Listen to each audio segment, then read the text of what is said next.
Épître de Paul aux Galates. Chapitre 1.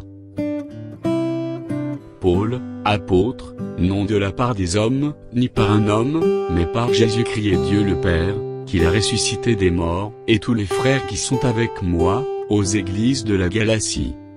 Que la grâce et la paix vous soient données de la part de Dieu le Père, et de notre Seigneur Jésus-Christ, qui s'est donné lui-même pour nos péchés, afin de nous arracher du présent siècle mauvais, selon la volonté de notre Dieu et Père, à qui soit la gloire au siècle des siècles.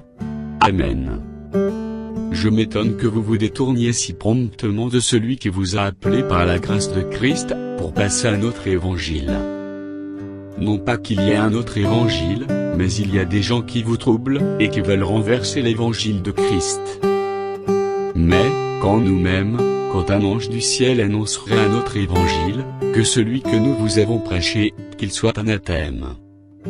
Nous l'avons dit précédemment, et je le répète à cette heure, si quelqu'un vous annonce un autre évangile, que celui que vous avez reçu, qu'il soit anathème. Et maintenant, est-ce la faveur des hommes que je désire, ou celle de Dieu? Est-ce que je cherche à plaire aux hommes? Si je plaisais encore aux hommes, je ne serais pas serviteur de Christ. Je vous déclare, frères, que l'évangile qui a été annoncé par moi n'est pas de l'homme, car je ne l'ai ni reçu ni appris d'un homme, mais par une révélation de Jésus-Christ.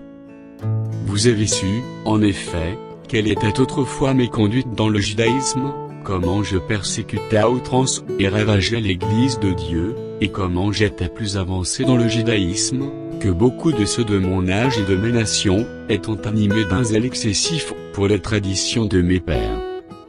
Mais, lorsqu'il plut à celui qui m'avait mis à part dès le sein de ma mère, et qui m'a appelé par sa grâce, de révéler en moi son Fils, afin que je l'annonçasse parmi les païens, aussitôt, je ne consultais ni la chair ni le sang, et je ne montais point à Jérusalem, vers ceux qui furent apôtres avant moi, mais je partis pour l'Arabie.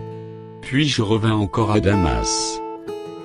3 ans plus tard, je montai à Jérusalem, pour faire la connaissance de Sipha, et je demeurai 15 jours chez lui. Mais je ne vis aucun autre des apôtres, et si ce n'est Jacques, le frère du Seigneur.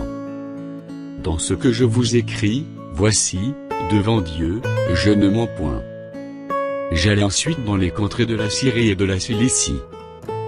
Or, j'étais inconnu de visage, aux églises de Judée qui sont en Christ.